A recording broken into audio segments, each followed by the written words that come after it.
All right, so our headline presenter for tonight is Mr. Joe Rayo.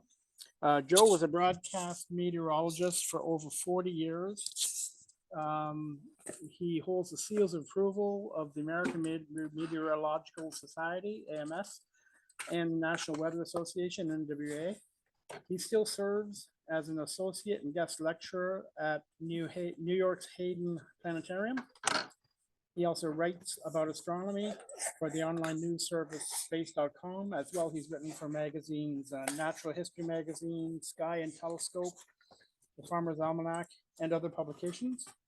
And on the 3rd of July, 2023, the International Astronomical Union named an asteroid after him, asteroid 20009, Joe Rayo, in his honor. Tonight, Joe will be doing a presentation concerning the possibilities of Comet Tsuchinshan-ATLAS. Hope I didn't butcher that pronunciation too much. He's going to discuss whether it's going to develop into a nice naked eye object. The title of his presentation is, will it be a sizzler or a fizzler? And with that, give a warm welcome for Joe Rayo. Well, thank you very much. I do want to say, was that Steve who gave the presentation before me and showed that one view of the Andromeda Galaxy? And I want to tell you that I was blessed a few years ago with spending a few nights at the late, great Don Machholz's home in the wilds of northwestern Arizona, out in the middle of literally nowhere. That's where Don was stationed, and he had the equivalent of like a 3-car garage. And if you go into the garage, you had all manner of telescopes, binoculars, all kinds of astronomical equipment.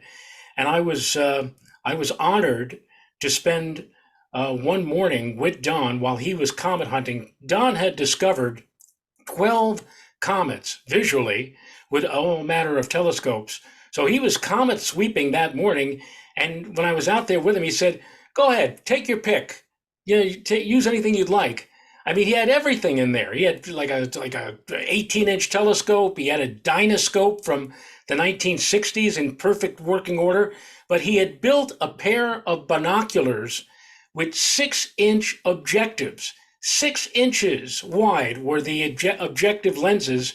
And this is what he used to find 96P Machholz, which is a periodic comet which comes very close to the sun every so often.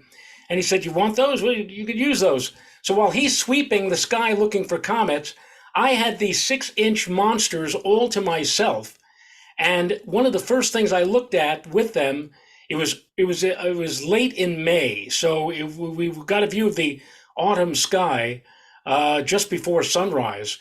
And the first thing I used on those binoculars was M31, the Great Andromeda Galaxy. And that photograph that you saw, that I guess Steve showed with the faint views of the gaps, the interstellar dust bands in the galaxy itself, I saw that visually with those 6-inch binoculars. Nice. It was the most incredible things I had ever seen. And then just to have those for the rest of the morning and being able just to sweep across the Milky Way, and it was mind-boggling. It was the antithesis of what we here in the tri-state area have to deal with on a regular basis with all the light pollution, because where we were out in like the Arizona desert. That's where Don set up shop for his home. And sadly, very sadly, like 2 months after I had visited him, my wife and I were at his home with his wife. Don passed away of COVID-19. So I was very saddened to hear that, but I was also very, very honored to be able to have had the opportunity to spend time and observe with probably one of the greatest comet observers of all time, or at least in the United States. So the name of my talk is "A Comet is Coming." Maybe. And you'll know why I say that in just a moment. And believe it or not, my talk on comets tonight begins not starting off with comets at all, but with a field of familiar stars that all of you have seen at one time or another. This, of course, is the constellation Orion. We have Betelgeuse and Bellatrix marking the shoulders of the giant. 3 stars in the middle, forming the belt of Orion, Alniam, Alnitak, and Mintaka. And down at the kneecaps, we have Rigel and Saiph. And right below the belt, we have the sword of Orion with a fuzzy-looking patch of light there.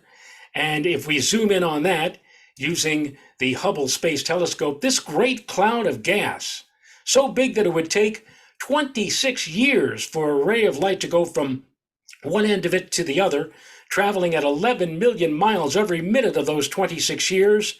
That great cloud, which we know as M42, is an incubator of new stars. Now, a picture taken into that cloud of gas with a telescope, most notably the 200-inch Palomar telescope. This photograph was taken in 1947. 2 astronomers peering into that cloud, and we see 3 patches of light embedded in the gas. 1947. 7 years later, in 1954, same astronomers, same instruments, same type of film, using or looking at the same patch in the sky, and look what's happened. The upper patch, the upper left patch, and the one directly below it have doubled. 2 stars formed during an interval of only about 7 years' time, an interval that, well, some of us watching right now may have actually lived through. So you see, stars are being born all the time in these great clouds. Here's another one in the constellation of Sagittarius. This is the Lagoon Nebula. And if you look at it, you say, it's a nice picture and everything, but it's got these blemishes over here and around, little round spots. What are those round spots? What are they? Why, they're very important because they are condensations of that gas held together by gravity and are squeezing and squeezing. And whenever you squeeze gas hard enough, it gets hot. And eventually, the temperature inside there will climb to over 1,000,000 degrees.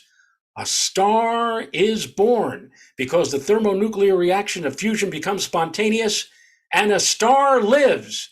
Now what happens is, when this radiation becomes spontaneous, the radiation pressure and all the material suddenly is thrown out from that star in all directions. And here you see you might call it the placenta, if you will, of the material where the star was originally formed and now is being blown out after the star has formed. You see how it moves away from the star after the star again has formed. Now, every star that you see here in this picture went through exactly the same procedure. They were born inside clouds of gas, and then they threw away the excess, kept the heart of it, became a star, and threw away the excess, and it's the excess that we're interested in. Our sun did.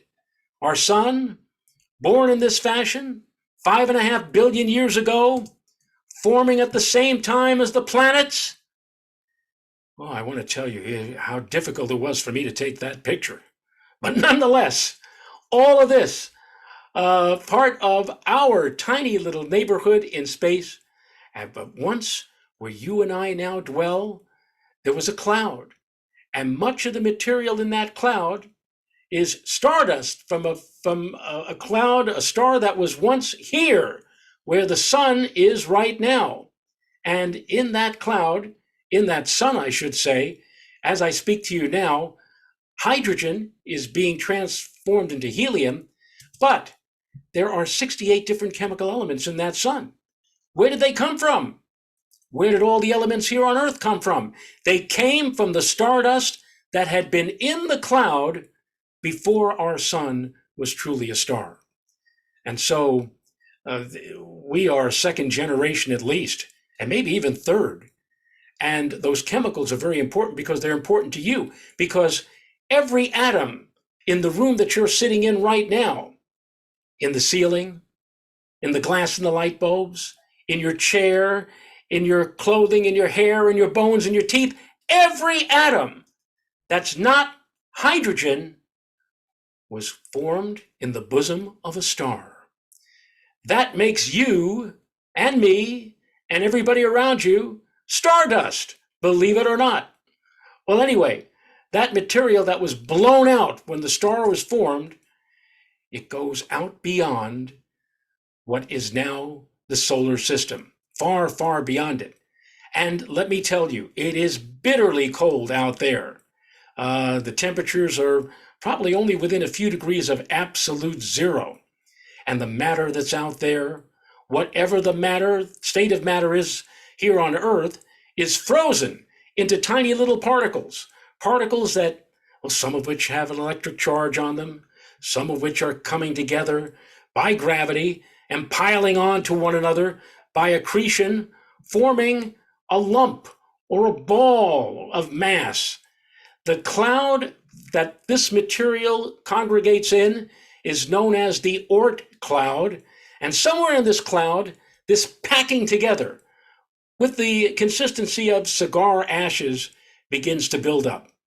As it gets heavier, and it can get to be more than a mile and a half in diameter, it begins to feel the beckoning finger of solar gravity. And it starts its long, slow voyage in toward the sun. Now, if it came out of the Oort cloud, that voyage probably is on the order of thousands, if not even perhaps millions of years. But eventually, it comes into the realm of the solar system. Eventually, as it gets closer to the sun, past the orbit of Jupiter and Mars, the transformation begins from a lump of matter, again, that doesn't look all that much and all that great, transitioning almost like a caterpillar does into a beautiful butterfly. The lump of matter transitions into a celestial apparition, which we have come to call a comet. Today, we know them to be made of frozen gases, clumps of meteoric material mixed in with that frozen gas that are heated as they approach the sun and made to glow by the sun's light. And as the gases warm and expand, the solar wind blows the expanding material out into the comet's beautiful tail. To observers of antiquity, the head resembled a head of long flowing hair, so they called comets hairy stars. Professional astronomers on any given night can probably point to about a half a dozen comets with their big telescopes, but a comet that's bright enough to be visible and to excite us without a telescope or binoculars, just the naked eye, those come along only about one or two every 20 to 25 years. For a few weeks, the comet blossoms, and then as it turns around the sun in its orbit, it moves back out into the distant reaches of outer space, perhaps not returning again for decades, for centuries, maybe even for millennia. So what about this comet that I made reference to just at the start of the show here? Hang on for a second while I take a sip of water. What about this comet that we've been hearing about? Before talking fully about that comet, I want to talk about two other comets, which have characteristics which may be similar to the comet that's coming our way soon. The first comet was discovered almost 100 years ago in Australia by a gentleman by the name of Skejerup, and he found this comet. It was already third magnitude when he found it. It was a naked eye comet, and as you can see, the famed astronomer Dr. Harlow Shapley made mention toward the end of this article, which appeared in the New York Times, that the comet probably would be visible in the northern hemisphere in several weeks. Well, you see the date line, December 4. On December 15th, a surprise. And that surprise was the comet suddenly got very, very bright, very faint. How bright? Well, this comet was sighted on December 15th in the sky next to the sun. That's how bright the comet became. It was a daylight comet, reaching a magnitude probably at least -6 or higher. And all you had to do on that day, December 15th, was to hold your hand up to the sun, or maybe even just put your thumb in front of the sun, and right next to the sun, you would have seen a bright speck of light, which was the head of Comet Skejerup. Now, this was December 15th. We're only 10 days from Christmas. when the news media at that time got word of this, some of them, as the news media is wont to do, started talking about or telling stories about or asking questions like, well, possibly could Skejelerup's comet be the Star of Bethlehem? Again, very close to the Christmas time. And you see below the headline here, we have a view of the famous fresco that was rendered by the artist Giotto de Bondone, who was known as the father of Italian Renaissance. And Giotto spent 2 years making this fresco known as the Adoration of the Magi. But take a look what the artist used as the Star of Bethlehem. He sketched a comet, but not any comet. As I said, he sketched this, or he rendered this painting, this fresco, between the years 1304 and 1306. But in 1301, guess what appeared in the sky? A comet, but not just any comet. It was Halley's Comet on one of its many periodic visits to the inner part of the solar system. Giotto had personally witnessed a bright apparition of Halley and was so impressed by it that when he did the sketch here, or did the rendering of the nativity scene for the Star of Bethlehem, he decided that he would put not a multi-pronged star or some kind of a vestige of what a star would look like in the sky. He used Halley's Comet. And that's what impressed him the most. And that's why his famous painting, Adoration of the Magi, has an actual rendering of Halley's Comet as it appeared at the very beginning of the 14th century. And so the question again, could Skejelerup's comet be the Star of Bethlehem? Well, not very likely. Not only that, when word got out, everybody, especially in the New York area, wanted to see the comet, but unfortunately, the comet held its ground near to the sun. It got very, very bright for a short interval of time, but then it rapidly faded out and remained in the glare of the sun. And by the time it finally moved away from the sun far enough, well, it was very dim, very faint, and you really couldn't see it too well anymore. And they said later in the newspapers, astronomers say Skejelerup's discovery is off schedule if it's the Star of Bethlehem. But it's interesting, wasn't it? A daylight comet, unexpected, in 1927. Well, 80 years later, in the year 2007, another comet discovered by another Australian. And this one was discovered by Robert McNaught. There you see the comet soon after discovery, taken on a discovery plate from Siding Spring Observatory in Australia. This comet, as it approached, started to get bright, quite bright, in fact, as it got close to the sun. And then when the comet passed around the sun and came closer to the sun on January 12th of 2007, something happened. Something amazing happened. The comet got very bright, amazingly bright.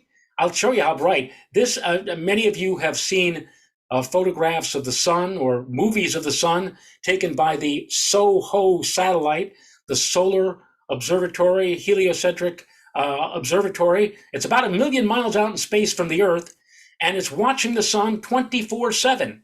And whenever there's like a coronal mass ejection or some major flare-up on the sun, this shows it to us.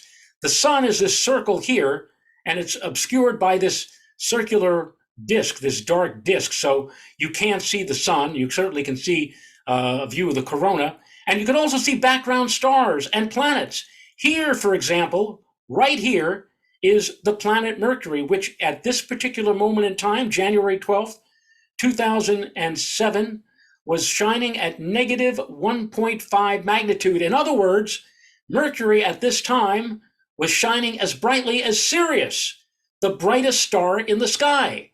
But the astronomers knew that the comet, McNaught, was also going to be passing from north to south in the same field of view at this time. Well, take a look. Watch as Comet McNaught comes rolling on by. Again, remember, this is the equivalent of Sirius, the brightest star in the sky. Here comes McNaught. Oh, look at that. Oh, that is bright. How bright? Brighter than Venus at -4 and an estimated -6 magnitude. so bright that just like Scajellarup in 1927, all you needed to do was to hold your hand up to the sun, blot out the sun, and the comet was visible right next to the sun. And unlike Scajellarup, this comet moved far enough away from the sun after it rounded the sun so that it produced some of the most amazing cometary apparitions ever seen. The head of the comet right after sunset above the western horizon, and look at this beautiful dust tail, this fan tail with striations appearing in it. It's called synchronic bands, a very unusual phenomena that's seen in comets. Now, I'm sure all of you are looking at this right now and saying, wait a minute, Joe, you're saying this was in January of 2007? I don't remember seeing that. I certainly would remember seeing something spectacular like this in our sky. Well, certainly you would have, except this comet, McNaught, went straight south after rounding the sun. And the only people who were able to see this and appreciate this amazing sight were those who lived in the far, far southern part of our planet, the southern hemisphere. So if you lived in Patagonia, if you lived in South Africa, if you lived in Australia or Tasmania or New Zealand, you got a view of this grand and glorious comet after it had become visible in daylight. But for us here in New York and for much of the northern hemisphere, bachagaloop. We blew another one. So no chance of seeing the guy. But now we have a comet coming. But before I get into that, why did Scajellarup and McNaught suddenly get super brilliant when it passed near the sun? Here you see a picture of the planet Saturn. And this is a view that you will never get from the Earth. You know why? Because it was taken by the Cassini space probe, the probe that actually went into orbit around Saturn. And this particular view of Saturn from Cassini was taken when the sun was directly behind the disk of Saturn. And as you can see, not only the disk, the outer periphery of the disk, but the rings. And here's something that you've never seen, I'm sure. Look how far those rings extend. There's an area or a field of dust that actually is way outside the normal visible rings here, visible from Cassini. Why? Because of what is called forward scattering. When the sun is behind Saturn, in this particular viewpoint, the rings, the outer part of the disk of Saturn, and any material, dusty material that you see here, is backlit by the light of the sun, and that backlighting is then, the light from it is sent forward toward us, or in this case, toward the camera on Cassini, and is brought out much brighter than anything that we would see from here on the Earth. Here's another example. Here's somebody who's blowing on a frigidly cold morning. I'm sure that there has been times in your life when you've been able to see your breath, but in this case, the sun is behind this person's head. And you can see, just like with Saturn's disk, you can see how the head is outlined very brightly by the back scattering of it, the forward scattering. And look how bright the mist is appearing because, again, of that forward scattering effect. That is why the comets Scajellarup in 1927 and McNaught in 2007 appeared so bright. It was because of forward scattering. Those two comets passed almost directly between the sun and the Earth, and forward scattering, the backlighting effect, caused the comet or comets to light up for the day or two around the time when the comet was almost in the exact alignment with the sun as seen from the Earth. So now, here is the comet in question. The comet's name is Comet Tsuchinshan-ATLAS. Tsuchinshan is Chinese for Purple Mountain. The national observatory in China is Purple Mountain Observatory, Tsuchinshan. And ATLAS is an acronym for Asteroid Terrestrial Impact Last Alert System.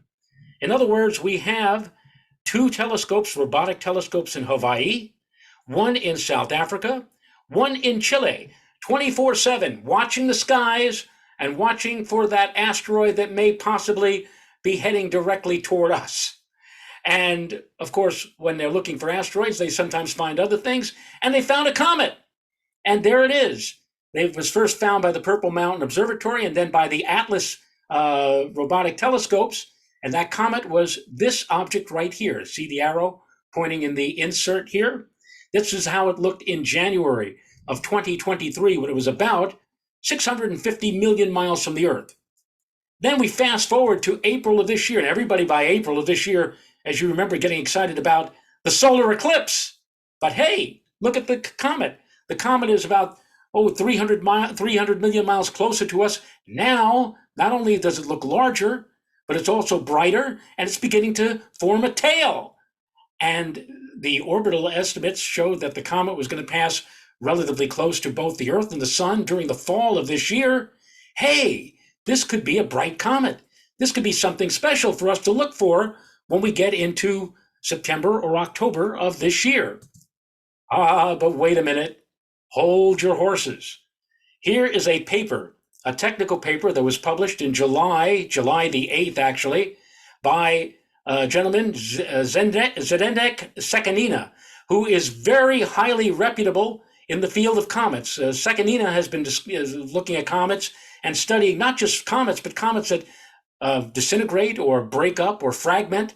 And in early July, he wrote a paper, and he titled the paper Inevitable Endgame of Comet Tsuchinshan-ATLAS. He predicted that the comet was already in the formative stages of disintegration, and that it would probably be long gone by the time the comet arrived in the vicinity of the sun at the end of September. There you see Dr. Sekanina here. Well, when somebody like this, highly reputable scientist who knows all about comets, makes this comment that the comet is breaking up, what are you going to do? You'd say, well, it looked like we were going to have a beautiful comet, but it looks like that, according to Dr. Sekanina, who's going to argue with him? He knows everything about comets. But you know what? Comets can be very contrite. Comets, so somebody, I think it was David Levy, the famous comet hunter, said, you know what? Comets are like cats. They do anything they damn well please. And so this comet, Tsuchinshan-ATLAS, may have even heard what Dr. Sekanina was saying about, you're going to break up, don't you? The comet probably said, you think I'm going to break up? Well, I have something to tell you or show you. This is why Dr. Sekanina thought the comet was in a process of disintegration, because beginning in April, here you see the bar graph here, look what's happening to the brightness of the comet. It flatlined, and then it was actually getting fainter as it was approaching the sun. And Dr. Sekanina said, well, the only reason that a comet would get fainter as it approaches the sun is it must be breaking up. And so that's why he wrote the paper and said, it's too bad. It's just going to get worse and worse as we go through the summer and into the fall. And it was almost as if the comet was hearing him, or may even have read the paper. He said, oh, really? I'm breaking up? And look what happened. Dr. Sekanina wrote that paper in early July, and look what happened. Immediately after the paper was published, the comet said, here we go. And it started upswinging in brightness. And now it is still out there. In fact, here's a photograph of it that was taken just before it faded into the glare of the sun. It was out of view for about a month because it was too close to the sun in the sky. But look, it's a fairly healthy comet, beautiful coma. Tail is very nicely formed. There's the head of the comet here in this close-up. And again, getting brighter, getting brighter. And again, from about mid-August until just a few days ago, we couldn't see it because, again, it was in the glare of the sun. Now it is coming back out into view, not for us, but for the southern hemisphere. Don't worry, things will get better for us soon. But look at this. This was taken by a gentleman, Rob Kaufman, in Australia just a couple of days ago. The comet now is up to 4th magnitude. And the tail is still there. Here's a close-in view. And if you look at this inset here and look carefully enough, the tail actually looks like it's divided, that there's actually two tails in this view here. But the comet is healthy. The comet is still out there. The comet is on its way toward us and the sun. But one more hurdle before we can all get excited about this comet, and that is this, that the comet came out of the Oort cloud. The comet has been sitting out there in the depths of space for thousands or millions of years, and it was probably, again, near absolute zero. This comet, probably when it was out there soaking up the coal, so to speak. Now, at this moment in time, and with each passing day, as it gets closer and closer to the sun, the outer part of the comet's nucleus is heating up. And boy, is it heating up really rapidly now. The comet is going to be closest to the sun on September 27th, just a couple of weeks from now. And when it gets closest to the sun, it will be at a distance of 36 million miles. That's the orbit of Mercury, the closest planet to the sun. If you were on Mercury, that's what the sun would look like from the planet Mercury. And if you were on the surface of Mercury, let me tell you, it would get hot. 800 degrees. So now think about this. Here is a celestial body that the interior is probably exceedingly cold. Still, maybe 2 or 250 degrees below 0 Fahrenheit, 300 below. Again, for many, many years, it was maybe even hovering near absolute zero. Now, all of a sudden, it's warming up on the outside to 500, 600, 800 degrees.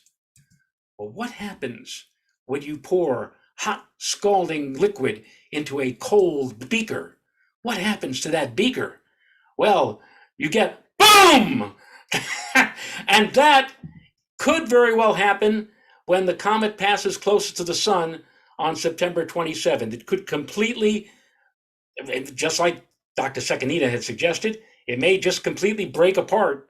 But if it doesn't, if it can somehow manage to hold together, then we've got a show. We've got a show that we are hoping to see in early and mid-October. Look at this. Here's a view of the sun, the comet, and the Earth. Look at this. On October the 9th, the comet is going to be more or less directly between the sun and the Earth, just like Comet Tsuchinshan-ATLAS, just like Comet McNaught. Does that mean, could it mean, will it mean that the comet will go way, way up in brightness? Well, let me tell you. There is one person, Joseph Marcus, who studies forward scattering in comets, and he has said that, and he's predicting that if the comet manages to survive its trip around the sun, that between the 5th and 14th of October, October 5 to 14, the comet will get to at least magnitude 0. That's as bright as the brightest stars in the sky. But wait a minute. From the 7th to the 12th of October, he says, the comet will be of -2 magnitude. That's as bright as Jupiter. That's pretty damn bright. But on the 9th and the 10th of October, the comet should reach at least -4 to -5, as bright as, or maybe a touch brighter than Venus. And if that be the case, on October the 9th, the afternoon of the 9th, take your hand. If it's a clear day, of course it won't be, because naturally whenever we have a spectacular event here in the New York area, you see what the weather's got. Look, tonight we have an eclipse of the moon. Every time there's a full moon, it's clear. What's happening tonight? It's getting cloudy. But anyway, if we have bright sunny weather on October the 9th in the afternoon, hold your hand up to the sun. Be very, very careful. Hold it up, block out that sun, and then look up to the upper right of the sun. And if it is bright enough, you just might see the comet in broad daylight. If you don't, well, maybe it just didn't get quite bright enough to see in daylight, but once it moves away from the sun, and it's going to move away really fast, it's literally going to vault into the evening sky. By the time we get to the second week of October and on into mid-October, there you see it. The comet, possibly as bright as maybe 0 magnitude up until about the 14th of October, and hopefully a beautiful long tail will be unfurled, just like Comet McNaught did back in 2007. So there is hope. There is hope that we will see a bright comet, probably the brightest and best comet we've had since Comet Hale-Bopp in 1997. My goodness, that's 27 years ago. I think it's about time that we had a nice comet, and this could be the one. This could be the one that breaks our long drought here in the Northern Hemisphere of seeing a comet in our sky. Of course, we have to also stress that there are times when even the most optimistic predictions for comets don't happen or don't take place. You may remember back in February of 1990, Sky and Telescope, how much more reputable a journal in astronomy can you get than Sky and Tel? And they promoted a new comet approaching, Comet Austin. Look what they had on the cover. Monster comet coming. And they gave the impression that in the coming weeks that we would have a comet looking like a gigantic leviathan stretching across the sky. Well, what happened? The comet instead turned out to be hardly a tadpole, only a fifth magnitude blur. It was a big, big disappointment. So you see, David Levy may have been right. Comets are like cats. They do whatever they want. What will this comet do? Will it get bright? Hopefully it will get bright. It may even get brighter than what we're thinking of.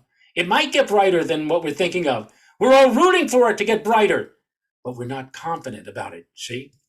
I leave you with the words of the man who was known as Mr. Comet, Dr. Fred Whipple, who came up with the so-called dirty snowball model of comets back in the 1950s. He knew a lot about comets, and one time somebody, when there was a bright comet coming, did an interview with Dr. Whipple, and he said, Dr. Whipple, how much money would you put down that this comet is going to be a spectacular sight? What would you bet? And Dr. Whipple came up with the greatest line, which is always used whenever a bright potential comet is coming our way. He said, son, let me tell you, if you must bet, bet on a horse, not a comet.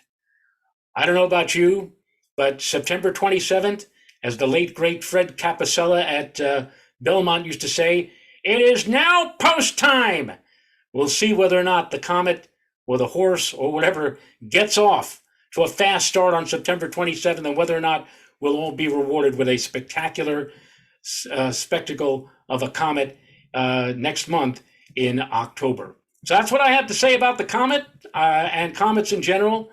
And I want to thank the Mid-Hudson Astronomy Group for inviting me to come up and come online and talk about this event. And I hope you enjoyed the talk, learned a little something from it, and I hope all of you get out and look for that comet in the coming weeks ahead. Thank you very much. Outstanding. Thank you, Joe. Do we have any questions? Let's start. There's about 25 people, I think, well, 20 people on the Zoom session. Anyone out there have a question for Joe?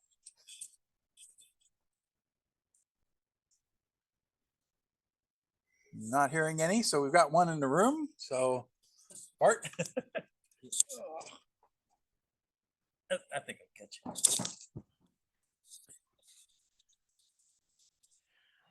Just what are the possibilities of photographing this comet? Well, I don't know about photographing it near when it's near the sun. I guess if you have a Coronado solar telescope, maybe you might be able to try to photograph it when it's only going to be a few degrees from the sun on October the 9th. But then it's literally going to be moving at the rate of like 5 or 8 degrees a day away from the sun in the days thereafter. If it's a bright object, if it's a bright comet, you shouldn't have any problem photographing it with your phone or whatever camera that you use. I suspect that all you would have to do is look to the western sky an hour or two after sunset and look to see if the comet is out there and if it has a bright tail, and you should be able to pick up on it. I should also point out that the comet will briefly be visible, hopefully, in the morning sky the last week of this month, September 23rd through September 30th, 45 minutes before sunrise, low in the east-southeastern sky. The comet could very well be visible, and let me tell you, that's going to be the telltale sign of how bright or how spectacular this comet will be. If you can see it, let's say early in the morning during that final week of September, again about 45 minutes before sunrise, low in the east-southeastern sky, if it's plainly visible to the unaided eye, and especially if there's a short, bright, stubby tail that's visible too, at that time, well, it then it's going to be looking pretty good for viewing that comet when it goes around the sun and then comes into the evening sky when we get to the early and middle part of October. So again, there are a lot of hopes riding on this comet, both visually, photographically, and again, it's been a long time. I think I said earlier in the talk that bright comets that excite those of us without big telescopes, come along only about once or twice every 20 to 25 years. As I said, if you make the exception of McNaught, which was visible to folks down in the southern hemisphere, but we couldn't see it. If you make that exception, then we're overdue up here in the northern hemisphere for a bright comet. It's been 27 years since Hale-Bopp. And actually, if you think about it, if we could have seen McNaught, that was in 2007. Well, that's what? That's 17 years ago. So again, the law of averages say that we should have a bright comet coming our way very soon. This Tsuchinshan-ATLAS could be the one that finally breaks that long streak of no bright comets visible. Oh, I know Neowise. You may remember we had Neowise comet 4 years ago in the summer of 2020, but Neowise only got up to about third magnitude. I'm talking about a comet with a much brighter future, one that could be first magnitude or brighter with a much brighter tail. This looks like it could be a real winner if everything falls into place. So let's hope that happens, and we'll, hey, look, in a year that's already seen a total eclipse of the sun, in May we had that spectacular display of northern lights, and now how about finishing out the year with a great comet? I'm for that. Let's see if we can do it and have one with this comet coming up. Excellent, excellent. Any other questions in the room? Whoop, whoop, Tim? So if the comet is still visible in late October, do you know how high up it will be? Altitude wise? As I said, the comet, if you visualize the comet, let's say right at the end of nautical twilight, sun is 12 degrees below the horizon. At the end of nautical twilight on Columbus Day, October 12th, that comet will be about maybe 5 degrees above the horizon at that time. By the end of October, the comet probably will be, at the end of astronomical twilight, something like 30 or 40 degrees high in the sky. As I said, it literally vaults way up into the evening sky. It climbs several degrees a day so that it goes higher and higher and higher and higher as the month of October rolls on. However, as we move through the month of October, after that possible sterling show of near or possibly negative magnitude around October 9th, by the time we get to the end of October, the comet probably will have faded out to maybe fourth or fifth magnitude. So the best views of it will come probably during the second and third weeks of October when the comet is still relatively bright. First, second, third magnitude. After that, toward the end of the month, the comet will be fading out rapidly. The comet is going to be closest to the Earth, by the way, on or around October 13th, 44 million miles from the sun. So that's going to offset, even though the comet passes closest to the sun on September 27th, and it theoretically will be getting dimmer as it moves away from the sun, that is offset by the fact that as it's moving away from the sun, it's moving closer to the Earth. And so the comet kind of slows in its fading during that time frame. And of course, it's boosted, we hope, by forward scattering. But after about the 13th of October, it will be moving away from not only the sun, but the Earth. And that will kind of hasten or quicken the fading out effect of the comet. And that's why the comet will get much fainter, much dimmer, much more quickly during the second half of October. But as I said, it'll be way, way up in the sky, in the western sky, much, much higher up at the end of October, as opposed to where you would look for it early in October, when it's closer to the sun and closer to the horizon. Okay, thank you. Any other questions on the Zoom session or in the room? Nothing in the chat? All right. Well, Joe, I think you've covered it all. Outstanding. Outstanding. That was wonderful. Really hopeful. Well, thank you very much. I just want to say I see my daughter Maria is online, and I told Jack before the as we were setting this up that my daughter is a graduate of SUNY New Paltz. She at one time was considering taking astronomy as a minor. She never did, but she was well acquainted with the planetarium there. Was a good friend of the director there, Raj, and having grown up with me, she has more than often enough looked through my telescope and has traveled on many of my astronomical adventures. The most recent one up to Plattsburgh earlier this year to see the total eclipse of the sun. So she's not an astronomer, but she is she is my right hand. She's like my gal Friday, if you will, because she actually helped me put this. I know nothing about computer technology and putting together a PowerPoint program. I get tripped up sometimes. Whenever I do, I call her on the phone and say, Maria, what am I doing wrong here? What's going on? Yeah, help me. I got to give a talk tonight to the Mid-Hudson Astronomical Society. I got to give another talk this Saturday. So she bails me out and she helps me out in that regard. So I'm very, very appreciative of what she does and how she helps me. And again, she's online watching this tonight. And thanks again, Maria, for helping me put this together. Yay, Maria. Bad joke department. I guess to say, well, as a minor, I would have thought she'd study geology, but don't. Oh, that's a groaner. She ended up, by the way, being a speech pathologist. So kind of far away from astronomy, but still she's a very knowledgeable person in a lot of different fields. Very, very good. Outstanding. All right. Well, if there are no remaining questions, I guess we will call this an evening. Thank you very, very much, Joe. It was absolutely wonderful. And I'm really hoping we can see this thing. But for now, we'll shut everybody down